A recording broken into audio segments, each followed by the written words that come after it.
was shattered after that. I was genuinely completely shattered and so exhausted. To be honest, it was really crazy. I remember one winter holidays, I started just getting heaps of notifications. It just blew up out of nowhere. I made them. That was really the first time I started hearing about startups and what they are. Still in my mind, I was like, what's a startup? I'm just building a fitness app. Like, what's a startup? So learned what a triathlon was really keen, started swimming, started cycling more, started running. COVID happened and was like, what's going on? I'm just like getting all of these likes, all these followers. Yeah. And pretty much after that, it just kind of skyrocketed. It's your personalized training plan, which updates and changes based on how your training is going, how you're feeling. Yep. Maybe you went too hard and you're really sore. The app basically is able to recognize that and update and change your plans so you can still achieve your goal, but you're not actually going to get injured.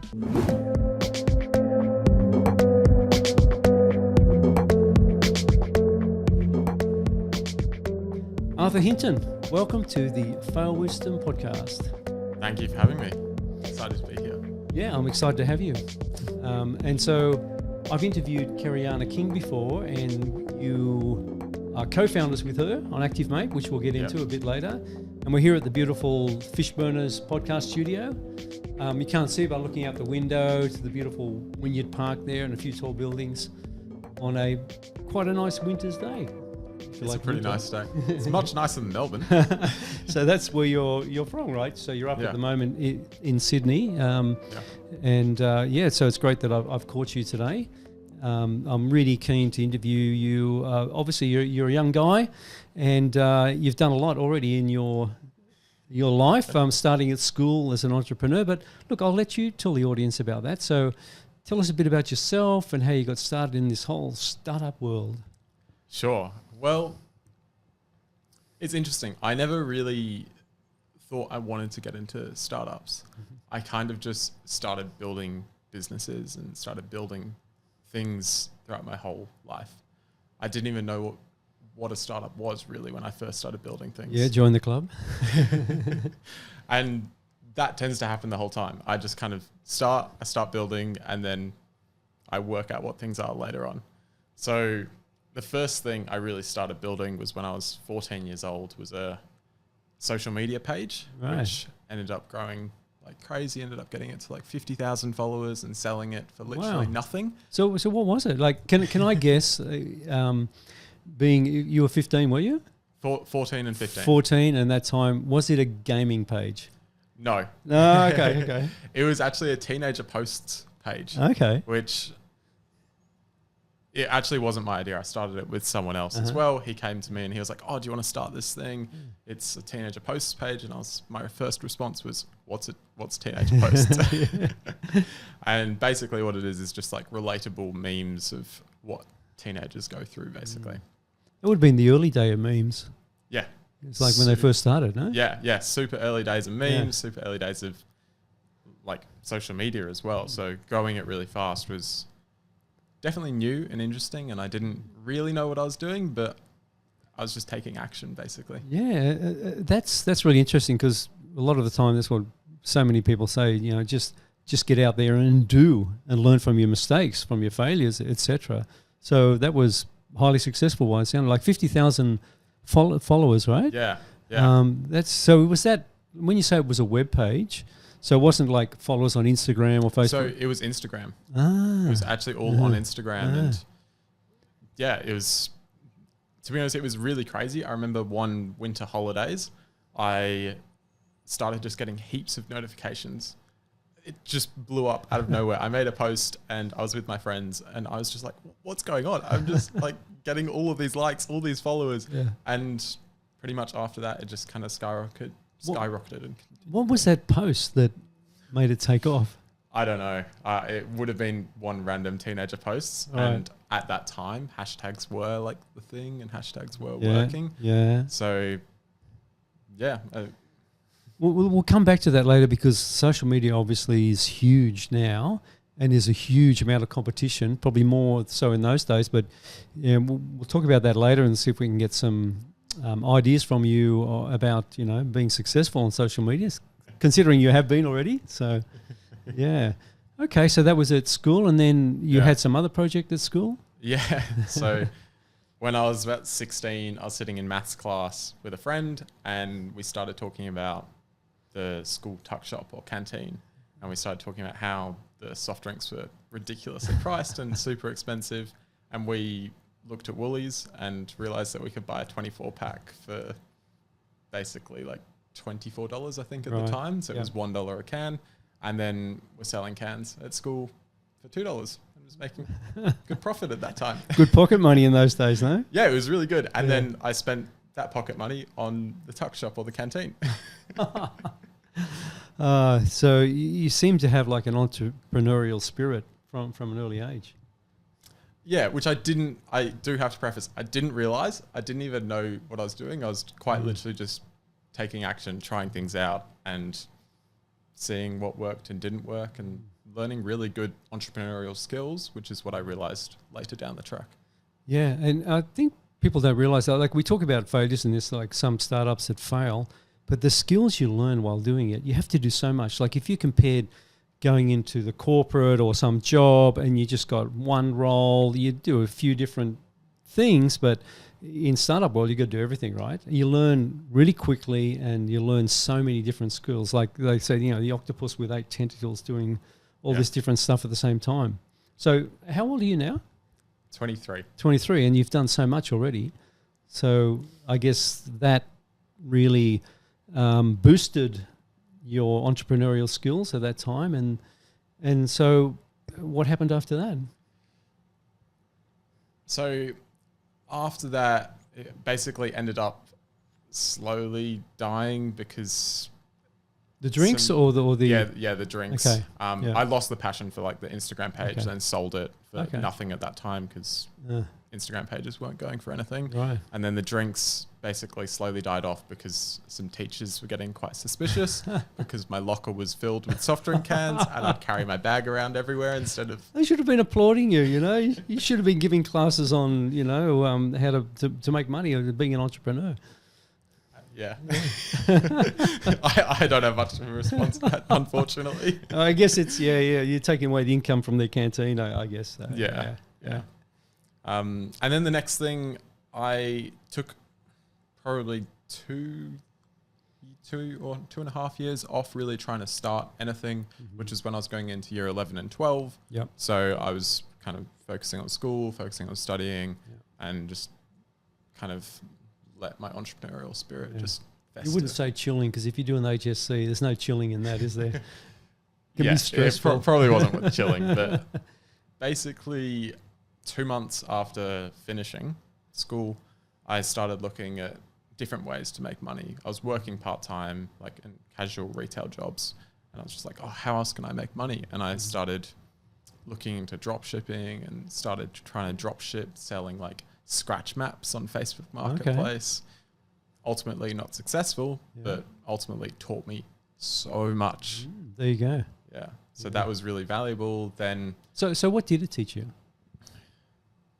Taught me a lot about how you should correctly price a product. And I remember I immediately undercut all the competition on Facebook Marketplace for scratch maps and did not make any money with them. I think I lost a little bit of money ultimately after like driving time / going with Ozpost, and then had one delivery not ever go to the person, which was an Ozpost issue, and then I ended up refunding the person. So it taught me a lot about how to correctly price a product and how to include margin, basically. So pricing is a huge thing in startup. Even myself, like we could never really get the pricing right, and it's like seemed like a guess all the time. I don't have any finance background or anything, but what would you say to somebody in the startup space now that's struggling with pricing? What sort of elements do you think they could look at? So I always forget there's 3 different ways that you can go about pricing. I always forget the third. First one is competition-based pricing. So looking at your immediate competitors, seeing what they're doing, and then working out what your pricing structure should be based on that. That's really good for companies and businesses which aren't buying a product and then selling a product, So closer to like SaaS businesses, which are just a software, or any like service-based businesses, which you're actually selling your service. Mm-hmm. The other option is you basically look at how much it costs you to buy your product. So let's say we're selling microphones on Facebook Marketplace or whatever. We need to look at how much it costs us to buy. Mm-hmm. And then we also need to factor in all of the other costs. Yep. So delivery, time involved, if there's any packaging involved. And then we probably should look at adding some margin because we also want to make a profit at the end of the day. And if you're paying any other staff or whatever, that has to all factor in, right? Yeah, exactly. Mm-hmm. And that's another mistake I've made previously is you forget to factor in staff costs. Well, your own time, right? Well, as a founder, I'm always just I can work for free for as long as I want, but you forget that, and then you start hiring staff, and then you have to think about, how much are the staff going to be paid? Do we have to increase all of our profit margins based on that? So, that's definitely a big learning curve, which I've had to go on, and I'm definitely still going on it. No, thanks for that. Okay, so... and talking about staffing and that as well. So another one of your startups, is it Ascendify? Yeah.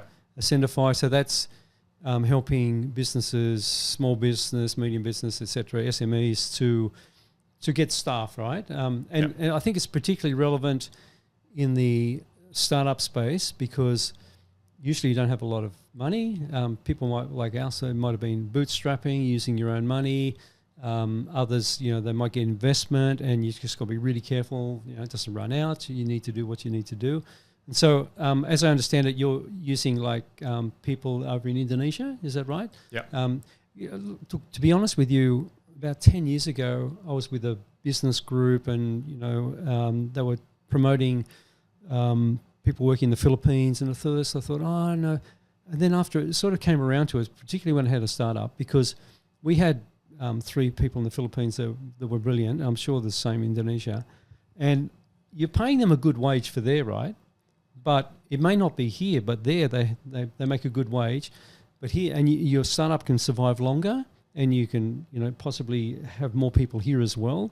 Yeah. So that's another big incentive to do that, particularly in the startup space, I think. Yeah, a common trait I've seen amongst all successful startups now. They all have offshore staff. There's a startup I work in at the moment as well called Pay Later Travel, which there's more offshore staff than there are onshore staff. Yeah. And even big companies like Accenture, one of the biggest companies in the world, they have heaps of offshore staff. Yeah. Yeah. I don't think people realize that. A lot of the big corporates, they have a lot of offshore staff. Yeah. But, particularly for startups, you're really struggling, and money's tight. So, I think it's a good initiative. And how did you get into that? That's a funny story. So, I was at a university startup competition, right, and pitched an idea. It was not exactly a marketing agency, but it was kind of a growth SME marketing agency, really trying to target and help those SMEs, because SMEs often are the ones that have a lack of resources. So SMEs/startups, basically. Yeah. And I'd experienced that problem myself, trying to start things before. You have no resources. You're trying to do everything on zero budget. So I was like, let's create a solution for that. Let's try and build something for that. Pitched the idea. One of the judges actually ended up taking me and my business partner under his wing, started helping us build this whole thing out. He has many connections throughout Indonesia and Southeast Asia, and helped us build and foster those relationships with those offshore teams. And then we were able to build it out. Yeah, relationships are so important, aren't they, in the startup world? Yeah. I mean, you're a young guy, but you already built up these relationships, and that really, really helps. I think it's, for a younger person starting out, obviously you don't have as much time as somebody that's older to have built such a network, but I mean, how do you go about building networks? I would definitely say my co-founder, Cariana, is better at that than me. But I would say I'm always very willing and open to just kind of message anyone and connect with people on Instagram, LinkedIn, whatever. And I will cold message anyone, and I don't really care, because what the worst case scenario is they don't respond, and oh well, not the end of the world. And I actually quite enjoy the thrill of like cold calling challenge. And cold messaging people, because it is a challenge, and it's kind of funny because people often don't expect it, especially like a cold call. Yeah. Can be the scariest thing for people to do, like public speaking or something. Yeah, which is funny because I actually find public speaking really hard, but I love cold calling because it's just the thrill, the anxiety, the pressure and the stresses. That's amazing. I'm on a mission to help early stage startup founders. So I'd like to ask you one thing, and that is to subscribe or follow my channel. This helps the channel to grow and in turn to help early stage startup founders on their journey. People don't cold call that much these days, but I had another mentor that I did interview as well, Nick McNaughton, and he teaches, sales, and a lot of that is calling as well, and sometimes cold calling, but you research the people first. And it's surprising how effective it can be, but it's amazing how scary it can be for a lot of people. Like even for me, I did it in his actual class, and I actually got an appointment in the class. But then later on, I don't know, it's just like when you're by yourself and then you got to make these calls, and I don't know, I have to feel like amazingly good to make those calls, because rejection can be really hard. But if you have that mentality, I think that's a big bonus, especially in the startup space. I mean, is there anything that you think, why, like it's a thrill? I get it's a thrill for you, but anything you could tell anyone else, like to get in do you have to get in the right mindset, or how does it work for you? I think, I don't know if there's much of a mindset for me, but whenever I get rejected in any way, shape or form, I kind of just laugh it off. And I laugh I literal laugh out loud, and I'll be like, well, they lost out. They didn't get this opportunity. And even just that simple action can just make you feel so much better about it. And then you go on to the next one, and maybe the next one goes through, and they listen to you for a little bit longer, and then they jump off, and then it's like, oh, okay, whatever, next one. And it's just kind of keeping that positive attitude. And to be honest, like these things, literally first time I've even thought about it. And so I'm reflecting on my behaviors, and I'm being like, okay, what have I actually done? Because I just do it. And are there days when you can feel like doing it more than other days, or you can do it better than other days, or are there up and down days, or you can just do it anytime? I think it depends who I'm calling and why I'm calling them. But I'd say most of the time I can do it, but sometimes I'm going to be better at it, and sometimes I'm going to be worse depending on my mood. It's interesting because everyone now, including me, like, we message through LinkedIn, and we post on LinkedIn, and we email. Hardly anyone calls anymore. So even calling your own contacts, I think it's a lot more effective. That, like, if you can't see them in person, calling them. Actually, I interviewed Faris Arankis in the UK, and he says he leaves voice messages on LinkedIn all the time, and that actually works much more effectively. I don't know if they've taken that off now. I was looking at that the other day, but apparently that works a lot more effectively than typing in messages.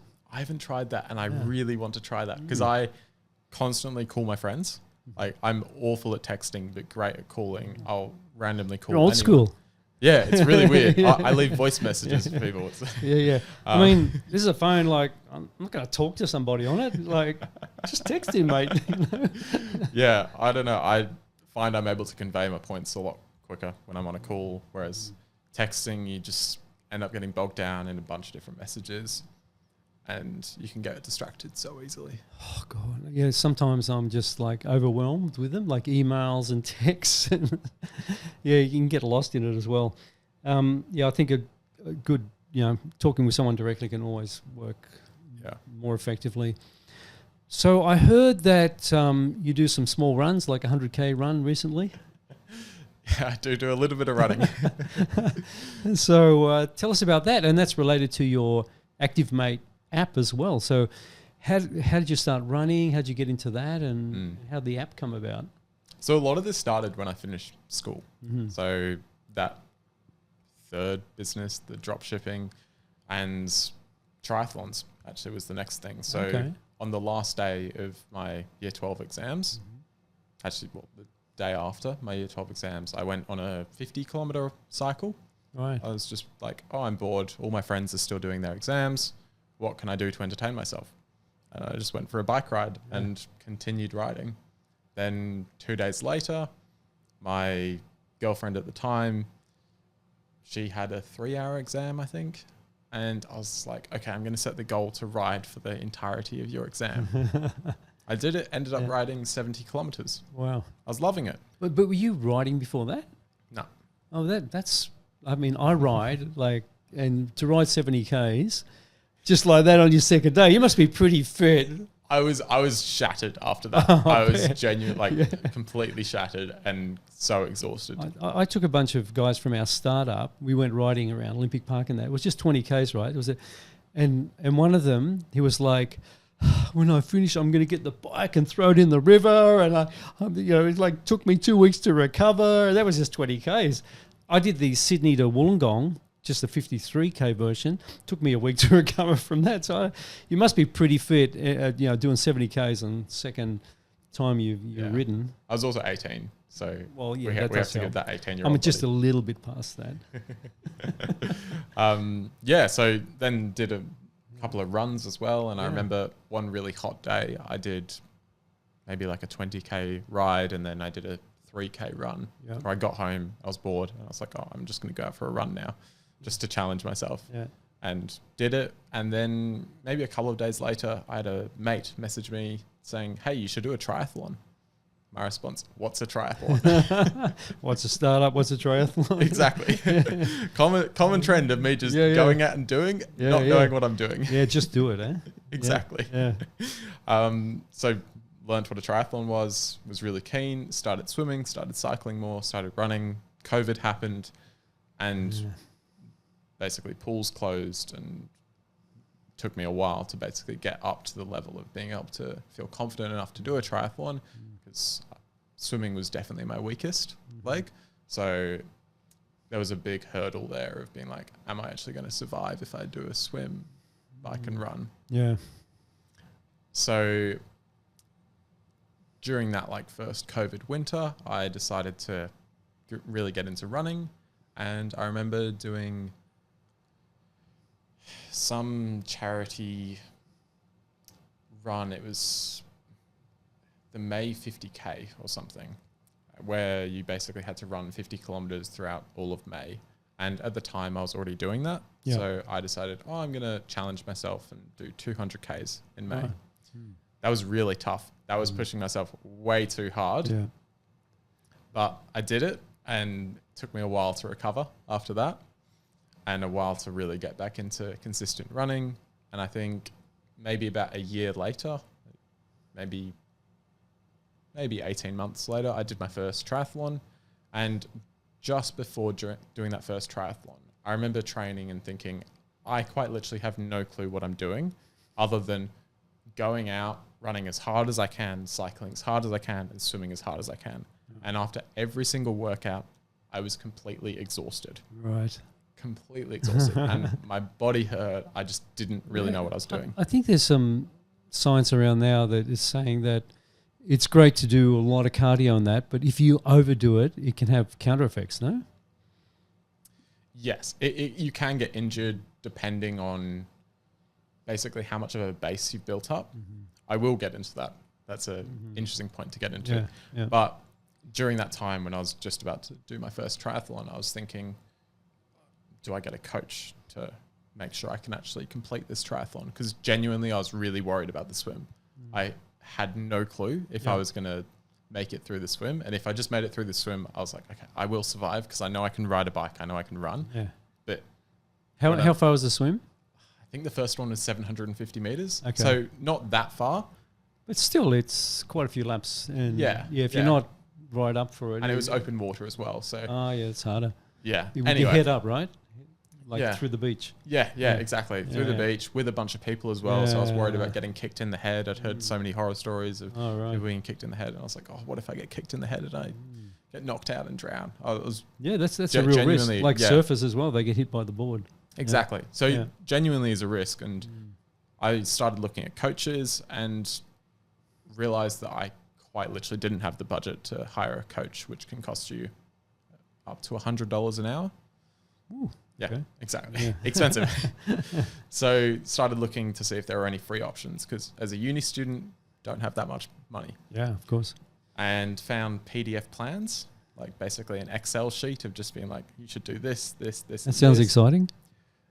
I'm being sarcastic. Yeah. Really exciting, but also really confusing at the same time. It had things like watts, heart rate zones, which at that time I knew nothing about. And it wasn't for beginners. They're not thinking of someone's just coming into it. Yeah, even though it said beginner training plan. Oh, right. No. So I realized at that stage there's a problem, and there's potentially a solution to solve this. And that's where the whole idea of ActiveMate actually came about. Right. So through that training. Yeah. Through your own experience. It's the best way, isn't it? Yeah. So tell us about ActiveMate. So what does it do? Like it's your own personal coach, or? So it's your personalized training plan, which updates and changes based on how your training is going, how you're feeling. Yep. Maybe you went too hard and you're really sore. The app basically is able to recognize that and update and change your plans. So you can still achieve your goal, but you're not actually going to get injured. The other thing it does is also account for if you do extra sessions or don't do your sessions. So it's really personalized. And that's kind of the core differentiator with us, is we just continue to be personalized, ongoing forever. Whereas there are those PDF plans which you can get, and you can actually filter down and get a good plan-ish, but it won't continue to be personalized. So you get like notifications, you haven't run for 2 days, get off your butt and go for a run type of thing? Yeah, we have that. But then we also have like, oh, you haven't worked out for 2 days. Like what's happened? Maybe you have got injured. Maybe you've got in a car crash or something and you can't train. Yeah. Our app needs to know that so we can update your training.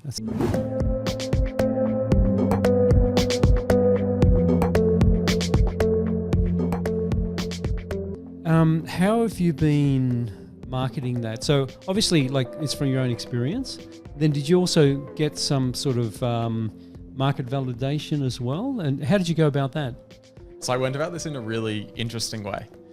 And at the time, still a uni student and was looking for a new job. And I ended up getting a job in the running shoe business, basically. So in retail, selling running shoes. So was able to talk to a lot of runners about running and about how they went about their training. And so from that, I started getting a really good understanding of what the problems are in the industry, what basically is what the good things are, what the bad things are, how people go about their training, and then also met heaps of runners who worked there as well, because it's kind of a place where runners can go and easily get a job because they know a lot about running shoes anyway. And it was also really good for me because I could get cheap running shoes and fund my... well, doing 100 Ks, you'd wear them out pretty quick. Exactly. So ended up getting a lot of info in runners, but obviously I was doing triathlons and there's cycling and swimming in there. And I kind of realized after some time that it was going to be really hard for me to build this out for triathlon initially. So I started looking at running more, given I had a bit more experience in running and I was working in kind of a place where I could meet a lot of runners. So eventually decided to build this out for runners, basically. Yeah, that's interesting. Sometimes we can try and do too much, and it's like, if you say, look, anybody's my customer type of thing, then that's just totally wrong. You have to really drill down to, no, that's interesting. So you're pretty much getting paid to do your market validation. That's pretty cool. And getting cheap running shoes as well. Exactly. Yeah, that's very smart, very smart. And so how then now are you promoting and trying to sell that? Like marketing and selling is like key skills in the startup space that I've totally lacked. But how are you getting it out there? What are you doing? So there's a couple of things, and I will just say that we haven't fully launched yet. Okay. We are in basically a private beta where there's some users able to test it out. Mm-hmm. The plan is to basically go into a public beta by the end of the year, when we will have built out all the models and all the personalization, because there are so many factors to consider with someone's training. So it's taken us a little bit of time to really fine tune all of that model and basically make sure it continues to update and continues to change. But we are doing some marketing to try and push people to a wait list, to try and push people's awareness of the brand in general. So there's one main funnel and one kind of growth hacky funnel, which we're testing at the moment. So the main funnel at the moment is actually my personal Instagram account, which I'm sharing about running, sharing about my running journey, sharing about my 100Ks, et cetera, et cetera, et cetera.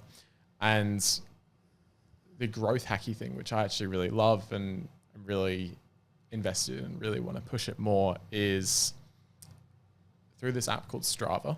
I don't know if you've I use it. I Yeah. cycle. Yeah. So on Strava, you can actually add a description underneath your workout. And what we're looking at doing is linking up anyone who signs up to the wait list, or linking up anyone who is using our app to say powered by ActiveMate underneath, and then linking to ActiveMate itself. Okay. And the plan through that is to have every user have that on their Strava workout, so then all of their friends see that, and then it slowly goes through that way, which is super cheap marketing, super easy to do. And I've actually seen that done with one other company, which they basically grew through that way, through Strava. Do you think that you would look at, like, if Strava want to buy you out in the future? Like, is that in mind as well? We have talked about what would happen if someone was to buy us out. Yeah. And it really depends on kind of the situation where we're all at, to be honest. But we're all slightly hesitant towards being bought out, just because we want to make sure that the kind of core values of the business are aligned, and we don't really want to force people to buy a product. Would you consider, just with your sort of beta group, I don't know if you can actually get it working in a minimal way and then getting feedback directly from them? Because I interviewed one of the founders of Twitter and said, we built it in 6 hours and we just, got feedback from users constantly and kept developing it like that. Because huge mistake that I did, and a lot of founders do as well, is put a huge amount of development into something and then release it, you know what I mean? But you've obviously done a lot of market research, but do you think that's something that would be possible to do, like a beta group, and then, give us feedback, guys, and what other, elements you want on this, etc.? So this is a really funny thing. So my personality is very much build and break everything you can possibly break. Right. And then work it out later after customers are telling you this isn't working. There's a lot of people out there who don't subscribe to that personality trait, and they want to release a perfect product. And that's definitely something I'm trying to create in the team. I do have to say I'm not a technical founder, so I can't do it in a technical sense, but I have people on the team who can help us out with that. And it's trying to get them to adopt that mindset as well. And there's other things which we're investigating to try and speed up that timeline, because ideally I would love it to be out tomorrow, so we could do exactly what you're talking about. Right. Get users testing it and telling us about that feedback. But there's roadblocks which I'm trying to work through in the back end. Oh, interesting. Oh, well, so you have a bit of a background also working for in the travel industry, right? And on your LinkedIn, you say there was some interesting things in the travel industry that you found out about, and what are they? So I'm guessing you're referring to Pay Later Travel. That's it, yeah, Pay Later Travel. Yeah. So Pay Later Travel is an interesting company. So what they do is they offer lay-by for travel. And I don't know if you know what lay-by is. Yeah, I do, yeah. Okay. But for the people that don't know what lay-by is, because I know there's a lot of people out there that don't know what lay-by is it's when you are basically buying a product and you're actually locking in the price early on, and then slowly paying off in installments before you get the product. Key thing being before you get the product. It's not like an afterpay type product where you get the product immediately and then which pay it can off be slowly. very problematic. Yeah, because 100%. if your income stops or something, and then you got a huge interest. Exactly. And so with lay-by, there's no debt or anything involved. It's quite literally the opportunity for you to save.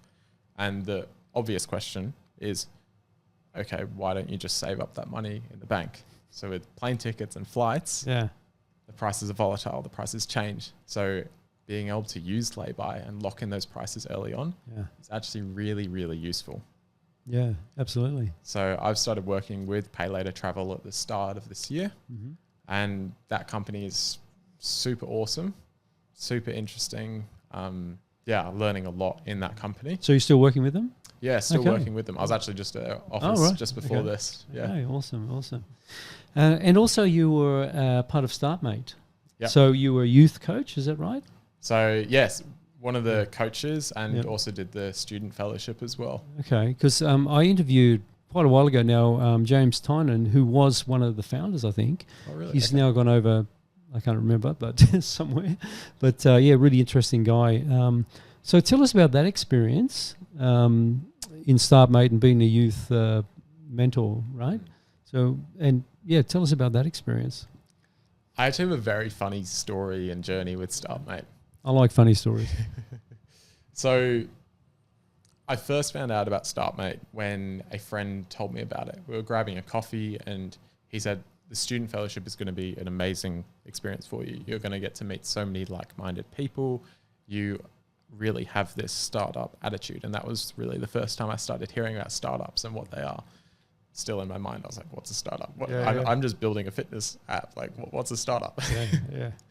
And after that coffee, I went home and applied that day.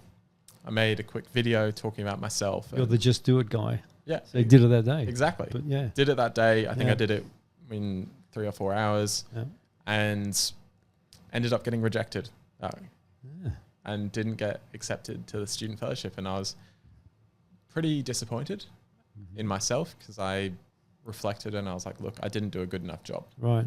And I'd actually heard about someone who did a video and in their intro video, they did a backflip and that kind of made them stand out. And so when I got rejected, I basically vouched that I was going to beat this person that did their backflip. Right. And I decided to basically make my next video for the next cohort all about a triathlon. Interesting. And me doing a triathlon in the video. Like as a metaphor and actually doing it, Yeah, I quite literally filmed myself swimming, cycling and running. I had like a drone up in the sky, swimming in the ocean. Awesome. Had like drone shots of me cycling and then had like another shot of me running, talking about myself. Because obviously when I'm cycling and swimming, it's a bit harder to film myself and talk. But when you're running, you actually can film yourself and talk. So that was kind of, I ended up applying, ended up doing that. And I guess if you think about it, doing a triathlon takes a lot of endurance and perseverance, similar to running a startup, right? Yeah, exactly. Yeah. And that was kind of my thoughts behind it. I was like, look, I want to stand out. I want to be different, but I also want to show through this triathlon that I will persist. I will continue with that endurance. And I think me applying the second time as well really did make me stand out. And just probably the fact that you tried again as well. You know, I mean, they take that into account. Someone's like, just don't give up the first time. You know, some people try like 100 times. Yeah, exactly. And so I applied with that video. I spent a lot more time on it. It was days that I spent on it, filming and editing. So you've got a background in photography as well, is that right? A little bit of photography and videography on the side. It's definitely more so been a hobby throughout all of my life. Yep. But have started actually using that in business a lot recently. It's a very handy skill. Exactly. So I applied to that video and ended up actually getting a scholarship based on that video. And they said it was one of the best videos that they'd had in a long time. So that was a really good feeling. Yeah. And the way this all circles back is through that student fellowship, I went to a couple of their networking sessions. And I ended up meeting the guy who did that backflip video. Oh, right. And I am now really good friends with him. Awesome. It's really funny. Wow. But loved the student fellowship experience. It was awesome. I met so many amazing people, met Kez, my co-founder there, absolutely amazing, and decided to go back and be a coach there to try and help and foster. Kaz is Kiriana, right? Yeah. Decided to foster basically the student's mind and help them innovate and help them with any problems that they have. That's an awesome story. Yeah, it just shows you like this is all about learning from failures, and like you failed in the application and you went back and did even better, and you're like one of the best. So, probably improve your videography skills as well. Storytelling 100%. And which now I guess you'd be using a lot as a startup. It's really, isn't it? Like storytelling and creating videos is really, really important. It's like we were saying before, like talking to someone on the phone in person. If you post on LinkedIn, if a video is much more powerful, for example, than or Instagram, whatever, than just a picture, a lot of the time. Yeah. 100%. Yeah. Now I'm going to ask you about work-life balance. Obviously, you definitely keep fit, right? And you run and you do all of that, which is a key part of it. But because you're basically doing three things at the moment, right? 2 startups and working with the travel company. And so how do you balance all that, and how do you keep your well-being while doing all that? I honestly carry on like flip-flopping with this. Sometimes I think, I need to take a break. And recently I've actually started to kind of change that attitude a little bit. And look, we'll see, this might end up leading to me burning out. But I do think a lot of people kind of just tell me to take a break, chill out, like you need to take a break. And I constantly kind of question, do you actually need to take a break? Right. I might eat my words in 12 months time or whatever. But so when you say take a break, so currently how many days a week would you work? 7. Oh, okay. That's the same as Leo Plaza that I interviewed. Look, everyone can do what they think is best and they know themselves best, but having interviewed quite a number of founders now, those that do carry on without any break for a long time, they often do burn out. Yeah. So it's probably a good idea to listen to your intuition, to your body, and know when you really do need a break, Yeah. And it's actually really interesting. Coming up to Sydney, I've actually kind of taken a little bit of a break in a sense of just not being around as many friends, not being around family as much. It's actually kind of allowed me to reset in a sense, but still also work a lot. And I think this is something I want to test out and try, is going to different places, trying to work from there and seeing how that kind of has an impact on my life. And I'd definitely say it's still something I'm working on, is this whole work-life balance thing. Because I do really enjoy working across all these different things, because when you're working across all these different things, you get, every time you switch tasks, you actually kind of get a boost of energy because you're not working on the same mundane thing the whole time. Yeah. And that can be challenging to deal with. Yeah. Look, each to their own, and you'll work it out. But I think also you're young as well, so you can, you've got more energy than someone that's older. But yeah, all I do know is that, you do need to get enough sleep. Obviously you are getting exercise, right? You're still exercising? Yeah. Yeah. So that's a huge plus.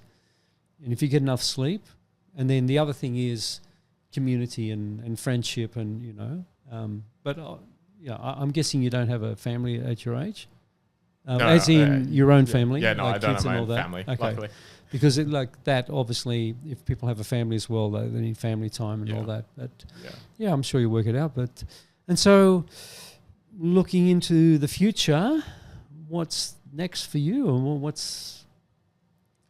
I think there's so many paths I want to take, and I definitely want to make sure I just continue starting things and trying new things. Sure. And seeing what problems I can solve, to be honest, because I really love building startups and meeting awesome people. So that's definitely something I want to continue. Yeah. I want to continue with my endurance exercise with 50Ks, 100Ks.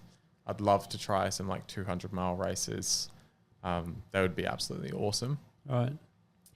And then in general, just learning and like working with people like Pay Later Travel, who all the people there have so much experience and so much knowledge, and learning from them and seeing how they run their company and then translating that to another company and using knowledge from ActiveMate and passing that to Pay Later Travel. I think that's just something I want to continue doing. Awesome. And I think before we mentioned the whole endurance thing, you know, you were going to talk a bit more about that. Yeah.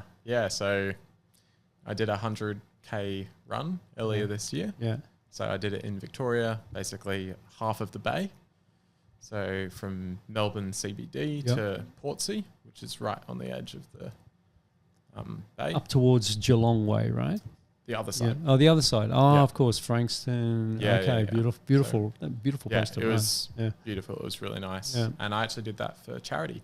Okay. And ended up raising $13,000 Wow. for Alopecia Australia, which was really good. And so alopecia is something I've actually had to deal with for really 5 years. Okay. Yeah. And so for people that don't know what that is, it's basically hair loss. So whether it's male pattern baldness or people just having small patches on their head or people that don't have any hair at all, no eyebrows or anything, all of it is basically alopecia, and it's just different kinds of alopecia. Yeah. So I first found out about it when I think I was 16 or 17. Okay. And I had a big patch on the back of my head and have basically had to deal with that and manage that since then. These days you could just sort of shave it into some sort of shape and you'd be pretty trendy. Maybe I should try that. I've done a lot of people, like I see them walking around with all designs on their hair and shave, you know, so you could actually be like, this guy's cool, you know. Yeah. Haven't tried it yet. So.